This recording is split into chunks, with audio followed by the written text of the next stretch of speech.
now, your main event. Introducing the hosts of Wrestling with Freddie, Jeff Dye, and Freddie Prinze Jr.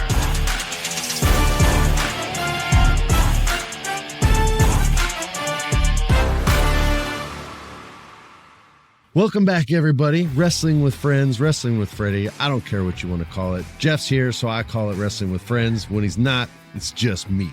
We had no show last week. I had some work commitments that I had to do. We're back. We're in full force. It's been a hell of a 2 weeks in wrestling. I'll say a heck of a 2 weeks. I'm not trying to curse today. It's been a heck of a 2 weeks in wrestling, and we're going to get into everything. Also, our Night of Champion predictions. I hope it still happens. We'll see. And it's going to happen no matter what. I just don't know where. And we'll give some thoughts on Goldberg versus Gunther. Jeff might like Goldberg more than me, so maybe I'll let him take that topic. I'm not super hyped for that match. And finally, we'll get into a quick review of AEW Dynamite Grandslam Mexico, where Mercedes Moné wins yet another title. She now has 27 titles hanging from her body all at the same time. And Adam Hangman Page cut a full promo in Spanish. We'll get into that. Also, don't miss out on our Thursday show as we answer all the questions that were sent in. Thank you for those. Here we go, Jeff. First of all, how you feeling? We're both wearing hats today. You got a Florida Marlins hat? Is that what that is? Yeah, I'm going to West Palm Beach this week and the Keys, the Florida Keys. So I just went with the random Florida, just the state in general. You know, they don't have a Keys hat or a West Palm Beach hat. So I just they have to at some random tourist shop. You got to go get a West Keys hat, and everyone will go, "What's that from?" And then you can. Yeah, it's made with glitter glue. It's all floppy, but you know, it's the town's hat. I, sir, have a Datsun hat on because I love old school Japanese cars. So that says Datsun in Japanese. My buddy Matt got me this hat. It's pretty sweet. Datsun's you don't wear a lot of hats. At least I haven't seen you wear a lot of hats. I don't. I used to when I was a kid. I got out once I cut all my long hair short. It was easy to manage, and I stopped wearing hats. I think that's what it was. Two things about the hat that maybe the audience doesn't know about me. One, if I'm ever have to wear headphones, I wear a hat. Because I'm like the combo of a hat and headphones I think looks better. And two, the more successful I get, the less I want to wear a hat because I want people to recognize me. God. I do. I want to punch you in the face right now. I'm being honest. I wear hats when I go out to not get seen, and you're like, I know, no hat. Most people are trying to not be noticed. I'm like, I've been doing pretty good lately. I'm not going to wear the hat. I'd like people to maybe give me some love. Let's get some love, man. You deserve some flowers and love. Congratulations on the Comedy Store, Jeff. That's so fucking awesome to be a regular there. There's a huge, long, rich history of regulars that got to perform there. Even my father was fortunate enough to get to be a regular there. You are now sitting at the table, as they say, and I respect it so much, and I'm so happy for you. And I'm not your dad, so I shouldn't say I'm proud of you, but I'm really proud. Big brother, baby. You're my big brother. All right, cool. No, thank you very much. I was very flattered and teary-eyed to be to be able to join in the reindeer games. So I'm very, very, very happy. Hell yeah, dude. That's great. Okay, so a lot happened in wrestling. I'll get this out of the way first, I guess, before we get into predictions. I'm not a Goldberg guy. I was never compelled by any of his promos, and the only match that I ever liked he did was against Regal, and that was kind of a dirty match if you want to watch it on YouTube. Regal just kind of schooled him. Famous match. Yeah, it's a pretty famous match, but not everybody that listens to us is a diehard. So this is something you could watch, and you'll see the history of it in the comments sections. But Regal is pretty cool, and I actually got to work with him a little bit when I was at WWE, and I really liked him a lot. And he was very, very kind and generous with me with the history of wrestling and storytelling and things like that. So I'm not a big Goldberg guy. I hope Gunther wins the match quickly. We can get on to the other matches because I think the other matches will be a lot better. But Jeff, I'll let you take over if you want to throw anything in there. I think I'm as annoyed as the other wrestling fans that Goldberg gets to just waltz in and get like a title match. I think that is something everyone is equally annoyed about. You know, it's like it just doesn't make any sense, in my opinion, how, like, I think they did a little lazy job of just letting him walk right in, and now he gets like a title match. I, too, was also never really a Goldberg guy. I think I was at first.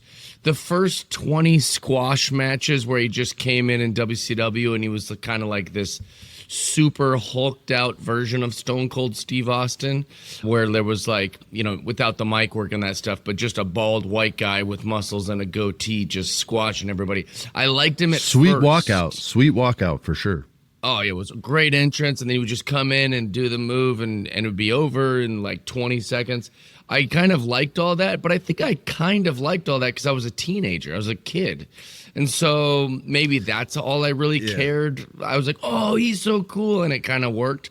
But now that I am this age and we care about wrestling and we care about story, you got to do a little bit better than letting him just waltz in and get his final match. And it's a title match. The whole thing just stinks to high heaven, in my opinion. So yeah, I don't need. That's all I have to say about those things. So that's all the stinky poo we have time for today. Let's get into Night of Champion predictions. Okay, first up, man, my allergies are like driving me crazy today. I don't usually have them. It's a beautiful day in Los Angeles, but apparently everything I'm allergic to is blown through the window. That's how it works. The Women's Queen of the Ring tournament. We made this prediction quite some time ago, but I'll maintain my philosophy on this. The winner of this tournament goes on to SummerSlam, which is always a great pay-per-view. It used to always be in LA. I miss that it's not here anymore. That was always a fun one to go to. And they're going to face the champion of their respective brand. So as of right now, the finals consist of Asuka, who we all love. Asuka's awesome. And she owns nail salons all around like Florida and makes mad fucking dough. Oh, I cussed. I wasn't even going to cuss today. She makes mad dough with all her like businesses. She's like a smart businesswoman. She helps out a lot of the other roster too with like investing your money and things like that. These are just things that I've heard about her. So we love Asuka because she's awesome in the ring and outside of the ring. And she looks out for wrestlers, which is cool. Anyway, she's going to go against the winner of Roxanne Perez, recently called up from NXT. She's super little and tiny. If you don't know her, bounces around the ring like kids used to throw those super balls at assemblies in high school. And the teachers would be like, if one more kid throws a ball, we're going to sit in silence for 5 minutes. That's Roxanne Perez. And she's going against Jade Cargill, who I've said from jump, I feel like this is her tournament to win. This is the push that she's going to get. They've really protected her and brought her along and started now to give her some solo matches. And I think this is where it's going to kind of come to fruition. Or you could say Asuka is now back and healthy, and this is going to be her storyline to go. But I think I would rather see her get an organic storyline than a tournament storyline. I'm not, if you guys know, you know me at all by now, you know I'm not big into tournaments, even the Queen of the Ring. I'm not into the Owen Hart tournament. I like stories more. Tournaments are okay like once every couple years for me, but otherwise I'm like, okay, here we go, tournament. This one I'm uniquely interested in because I want to see what they do with Jade. I think this is the time for her to get the push. It could be a lot of fun. Whether she wins at SummerSlam or not is irrelevant. It's more about how she performs in these matches and in a championship match. But I'm picking Jade Cargill to win Queen of the Ring at SummerSlam. Our producer, Alex, who is damn sure better than me at these picks on the last 2 pay-per-views, is also picking Jade Cargill to win this. So nobody believes in poor Roxanne Perez unless Jeff goes against the grain, Mr. Contrarian. What say you, sir? I am a contrarian, but I'm never a contrarian just to be a contrarian. Oh, only when I genuinely believe it. I think Jade Cargill is definitely going to win this. And I can't picture anyone that's going to look better with that crown on. Oh, that's a great point. It's too big for Roxanne. It'll like slip over her. She's gonna look so dope with like that crown. Like certain people just wear the crown great. Like Booker T's a great example, bro, because he's so jacked. It like fits perfectly, and it doesn't dwarf him because he's still so big, bro. He looks like an action figure when he wears it, and I think Jade Cargill will have that same action figure effect. Totally so agree. I'm definitely, not only do I believe she's going to win, but I'm excited because I think she'll look cool.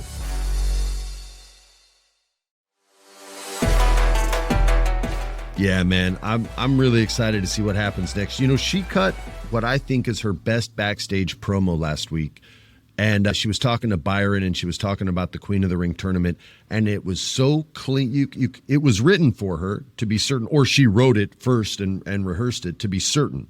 But her execution of it was the best that she's done so far. I remember watching it, and I think I even texted you guys or texted one of you guys and was like, yo, Jade Cargill just kind of brought it backstage. And I thought that was the best she's done so far. So she's getting better in the ring. She's getting better with her promos. And I think this is going to be the push for her. I do. So we're all in agreement. Y'all are trying to make money. Listen, just get on whatever draft app you use, gambling app you use. You know which one I was going to say. Make some bets, make some money. Overall, we will make you money. We're always going to get more right than wrong. If you just bet like on a couple of them, we might let you down. But overall, we take care of you guys. Remember that. One day we'll have a sponsor that we can prove it to you guys with. Let's move on to the men's King of the Ring tournament. The dudes. All right. The winner of this tournament also goes to SummerSlam and will also face the champion of their respective brand. And as of right now, the finals consist of Mr. Randy Orton, boo, he broke Freddie's back, boo, or, don't laugh, it hurt, versus the winner of Jey Uso versus Cody Rhodes. Cody's the man. Some of you may say, I don't think Cody can win this tournament because he's had his story and it's time for him to give someone else's story. But this, I think, could be an ongoing part of his story. So that could be an argument for them to eventually get the belt off of Cena. But remember, I don't think Cena's time is done yet. He ain't losing this until he walks away. And it's either going to be with the title, which would be cold as ice. And they're never going to do that because they'd say, oh, it weakens the title. Or it'll be his final match and he'll lose it to Cody then. So I don't think Cody can win the entire tournament. I think they're going to lead themselves to a Randy Orton victor and get him closer to his story of 15, I believe it would be, world championships. So that would be him versus Gunther. Gunther beat him last time, if you remember, in Saudi Arabia, I think it was, for King of the Ring. So it's time to get that win back. So I'm going with Randy Orton winning the entire tournament and facing Gunther and getting that title. I'm calling my shot way early and even winning that match at SummerSlam. So there's an early prediction for you as well. Our producer, Alex, thinks Cody's going to beat Jey Uso. However, he agrees with me. You guys, you're sensing a trend here. It's called the correct trend. And he sees Cody going up against Randy winning and also heading to SummerSlam to face Gunther. Gunther, that's how the announcer lady says it. I need to say it the right way. Jeff, it's up to you. Is it the trifecta? You got Randy Orton versus either Jey Uso or Cody Rhodes. Yeah. Jey and Cody have to still wrestle. The winner of that faces Randy Orton, and then Randy versus that person in the finals for King of the Ring. What saith thee? I love Randy Orton. Big fan of Randy Orton. Not a fan of what he did to my big brother Freddie in his back, but these things, since that's happened to you, Fred, he's had 500 things he's done, like those people have all moved on from Randy beating their butts, it's been a long time. They're better people than me. Big fan. Love Randy Orton. Love what he's doing. Love that even at this stage in his career, he can make these great moments. I was excited for a KO versus Randy Orton at WrestleMania. Didn't get that because of KO, but we still got a really great match where he put a young guy over, and it was fun to watch. Anyways, I just like all the things Randy's doing, so I'd like to say that I believe he'll win this. He's also never won a King of the Ring. What? But I don't want to... My contrarian side says don't just pick what... I'm not a Jey Uso guy. I'd never have been. I think Cody Rhodes is too over for him to win this. Although it would be similar to what they're doing with Seth Rollins, where Seth Rollins is still the guy, and then they make him Mr. Money in the Bank. I'm going to go with you guys, Randy Orton. Yes. You had to work through it. Had to get a running start on that. There's no worries. Those are some of the most fun street races when you're already going like 60, and then you're right next to each other, and they go 1, 2, 3, go 4, and you see those guys take off on Instagram. That's so awesome. I drive slow. I drive old cars, but I think it's cool when people drive fast. I know it's dangerous. Wear a seatbelt. That's 3 in a row where we all agree. So you guys are starting to kind of feel the vibe here. You kind of want to ride this wave. We're going to have some dissension on the next match. Dominic Mysterio, the baby face of all baby faces, versus AJ Styles, who's coming after him for no good reason whatsoever. Dominic's such a nice guy, good dude. He's just trying to, he's young, man. Like, you guys act like young people can't make bad choices, can't make mistakes. So he's made a few. Maybe you don't like the company he keeps, okay? But you can still love the man. You can still love the man the way I have. He's been on a hot streak. Liv Morgan's injured, shoulder injury, dislocation, has to have surgery. So now he's alone. But that also means he has no distractions, y'all. They always say, like, a baseball player goes in a slump when he gets married and when he has his first kid. Well, Dom's got no distractions now. He's not going to go into a slump. He's going to pull off a victory. It might be with some help. Whatever, man. Get a little help from your friends. They've written songs about that. It's not a heel move. That was a babyface band that sang that song. But I say he's going to win. He's going to win. He's going to retain. I think he's got a good thing going with this. Eventually, obviously, he has to lose. But I don't think tonight's the night. I think AJ Styles will do the job. Our producer, Alex, this is the first time we disagree on this episode. He's picking AJ Styles to become the new Intercontinental Champion. Jeff, it's 1-1. Man. You got to break the tie. You got to help the people. You're the deciding vote. Let me just say, it would be great. I know Alex picked AJ Styles. It would be great that AJ Styles, if he could kind of get another pop, this, he hasn't gotten much love, on these things. So if they gave him the IC belt, that'd be cool.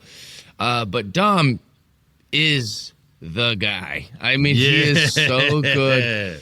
I know that I keep repeating myself on this podcast. I was such a hater. He remember when he had short hair and he was doughy and he looked like he couldn't do any wrestling moves. He also looked like he was lost out there. They kept having Rhea Ripley slam him. Like it was like Rhea Ripley would just pick him up and then like slam him down. I was like, why are they doing this? Dude, Dom has made a full 180 since then and has become easily the most natural wrestler, the most, he's just so good. I'm going to go with Dom. Yeah, it's Dominic Mysterio. He's getting the win. Now, some of you are going to go, Alex has been better than you guys lately. I'm going with Alex. If that's how you feel, that's how you feel. I'm not telling you who to trust. I'm just telling you I got a feeling, and it feels good. And it's for Dominic Mysterio. I trust you. Next up, the United States. This is the easiest match of the night, y'all. The easiest match of the night. If you just want to bet $5 on one match, you won't get much on it because the odds aren't going to be good. But it's Jacob Fatu, the United States champion, versus Solo Sikoa, who he used to love, but now he hates. And Solo talked. Yeah, well, Solo came out there and he was like, "Hey, man, you might not love me, but I love you. And I need you to love me back eventually, so let's forgive, forget, and move forward." And Jacob Fatu is like, "That's some bull crap." I didn't cuss. Straight up, I don't believe anything you're saying. What I think you want was gold. And you're pissed that I got gold before you got gold. So if that's your beef, and I think it is, and he lays the title down in the ring, he says, "Then let's wrestle for the gold. Let's see if it's about family or if it's about fame."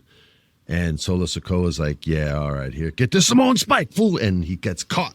And Jacob Fatu said, "No, I don't think so, son. But now I know your heart. I know your heart is black. It's black and it's evil and it's not trustworthy." And then they set up a match and he cut another promo backstage where he said everything he wanted to say.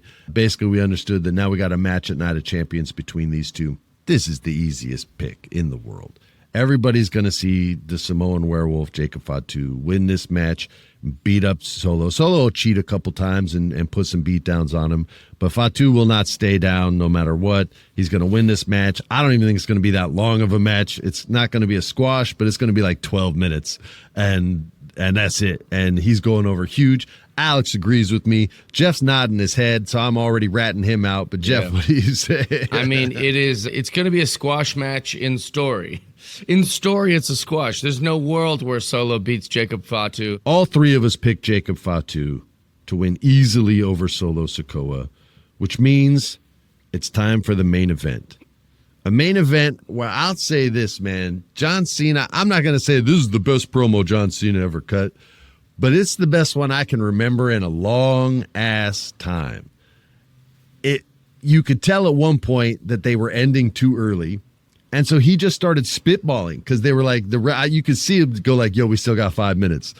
And so he just starts saying whatever he wanted to say. I thought they were telling him the opposite. I thought they were telling him to wrap it up. No, they had way too much time left over at the end of the show. So he just started kind of spitballing and saying wild stuff and doing his thing. And it came off real organic, super, super cool. And I know it was a play on the Punk promo that Punk did to John Cena, as John even alludes to that, where he's like, and I stole your promo, son. But he just kind of said whatever. And I know a lot of people are like, oh, he's going to get in trouble. Nah, everything was approved. USA is super strict with that kind of stuff. So if he said it, they're okay with it. Trust me on that. I used to work there. And USA had issues with stuff that WWE did, and WWE went, you turn, that's our partner. We don't want to piss them off. So they know where the bread was buttered right there.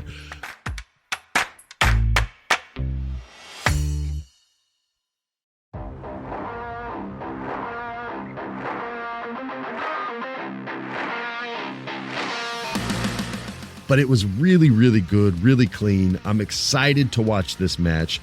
I think we all know who the winner of the match is going to be, but I don't care because they've done a really good job in a short amount of time to get me excited for this story. And they kind of have to do this like John Cena running the gauntlet of all these like top dudes. Who's going to be next? Who's going to be next? Who's going to be next? They had, 3 weeks for the CM Punk one? So I think just 3 weeks to tell this story. And Punk goes out there and does his promos. And shout out to Punk for selling for like 7-8 minutes on the ground like he's unconscious and can't move. That takes a lot of humility to do because nobody wants to lay there. Oh, really? Oh, go ahead, please. I was just going to say, he had to lay there like he was in total pain and unconscious for the whole promo. His leg was bent up, because that's how he landed when he got slammed through the table. And he had to just go, like the entire time that John Cena's doing the promo. I couldn't believe he committed to it that long. I would have rolled over on my face and then kind of like put my face in my armpit, kind of like elbow area, because it was just so long for him to be looking up, acting like that table shot made him unconscious for that long. It was crazy. Did you like the pipe bomb if that's what we're gonna call it? Did you like Cena's promo? I wouldn't call it a pipe bomb. I don't think it was anywhere close to that kind of a promo, but I loved his energy and I loved what he brought to the table. You could tell that they ran out of time and words, so he kind of had to freestyle and spitball at the end, so it felt like the promo ended 4 or 5 times. But I didn't care because he came off so natural and real that I was like, yeah, man, go do your thing. I don't care what you say as long as you stay in this kind of energy and this vibe. And the way he talked to the camera, and it was a little big when he's like, I'm breaking the fourth wall, but still, that part didn't make sense. It was a little big. He could have made that moment smaller, and it would have hit a little harder. But I really liked what he did. I loved his energy throughout it, and I loved that CM Punk sold for however long that was, because that was an eternity to lay on the friggin' ground. So yeah, man, I thought it was a good segment. It made me excited for this match. We've got, and again, everyone's calling it a pipe bomb, but it wasn't. I don't think it was that level of volatile. This was the John Cena we were hoping for. I want back in the day. Now. I want mad, bitter, heel John Cena. I want bad guy John Cena. I don't want indifferent John Cena. I don't like I'm over it John Cena, or you don't deserve a promo. You don't deserve new music. Like, I think that idea was fine, but it comes off so lazy, and it comes off as like, it doesn't come off as he doesn't care. It comes off as he's not even trying to do wrestling, which is the point, to entertain us. So I think the idea was there, but they didn't pull it off. And so now I want to see some bad guy. Give me some bad guy. That's what I want. Well, those are pretty good points, man. I feel you on all that. I can't really debate it. And this is kind of more bad guy because he said I'm jealous, which is a heel thing to say, and kind of used that as the motivation for the rest of the promo when he poo-pooed all over an unconscious CM Punk. All that said, both me and producer Alex picked John Cena to retain, and move on to SummerSlam as champion. He ain't losing this title till his very last match, which is, again, a predictable storyline, but I'm here for it, and I'm here to see how they can pull it off. Who do you think's winning this match? I think I know what you're going to say, but who do you think's going to win? I think CM Punk wins. You're what? Really? That's what I'd like to happen, so that's what I'm going to predict. All right, so you're dark horsing it with CM Punk, the underdog. Well, what are they going to do? Just John's going to have it until he retires, and then what? Yeah. Hand it over? Not hand it over, but he'll lose that final match, and Cody will save the day and save the WWE. I think that's what they're going to do. I hate this predictable wrestling trash. I know you do. I'm not a big, huge fan of it either, but I think that's what they're going to do. Wins. Okay, you heard it here. CM Punk, the victor. Bet on CM Punk. He wants you to bet all your money on CM Punk. Maybe put a couple bucks on that and then cover that bet with some of the other ones that we went through earlier today. AEW Grandslam Mexico. First of all, the elevation there is crazy and the pollution is crazy. So shout out to every wrestler who was able to wrestle longer than 3 minutes, because that is like going to Denver to play basketball and you see guys in the first quarter just just dying because they can't handle that altitude, man. So shout out to all those long ass matches that we had. We watched Mercedes Moné. She has won everything. Every single podcaster in the world is giving her the female wrestler of the year. And the only thing I can think of is because her matches are awesome. Like when she's healthy, and she's been healthy since she got into AEW, she had her injury in Japan. Her matches are awesome, and she's an awesome wrestler. My only thing is I haven't seen a story written for her, not a real story written for her yet, which is disappointing. Not on her part. That's on the company to give compelling stories. But every single one of her matches has been awesome. You know she's going to win, which isn't always the best, but her athleticism kind of lets all that stuff slide. I just wish there was a storyline where I believed she was actually going to lose that belt or one of her 37 belts at some point, and I've never thought she was going to lose anything even once. So that's my only beef with it, but that's not beef with her. That to me is my beef with AEW. I wish they would give her a more compelling story. Like they've given Toni Storm amazing stories. Like she had that Mariah May storyline, which was awesome.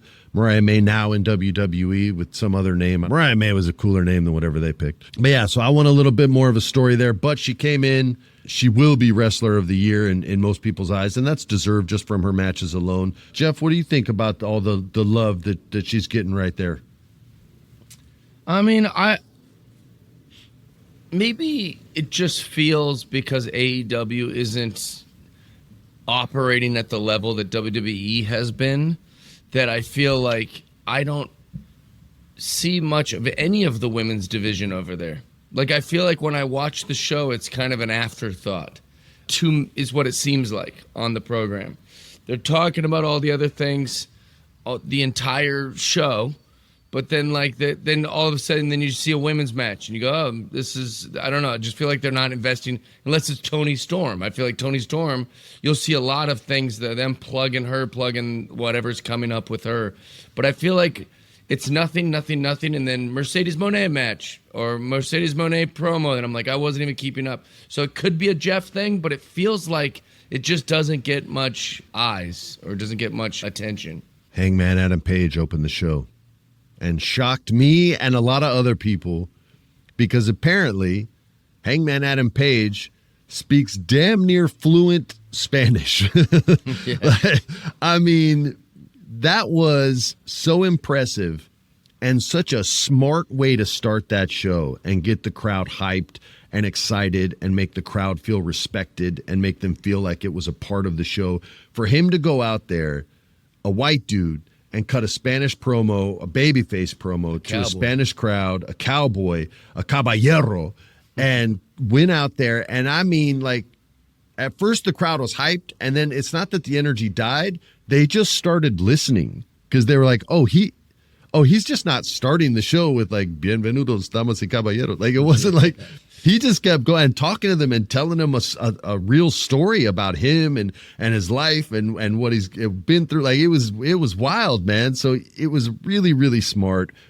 It's the first, this is weird, but it was the first promo that I was really into that I've seen Hangman Page cut, because a lot of times I see him yelling and screaming without a unique motivation to warrant it, right? It's always just like, I want the title, I want that title. Mm-hmm. And this was different. This humanized him, to me anyway, on a different level, and has got me pulling for him to win the championship against Moxley.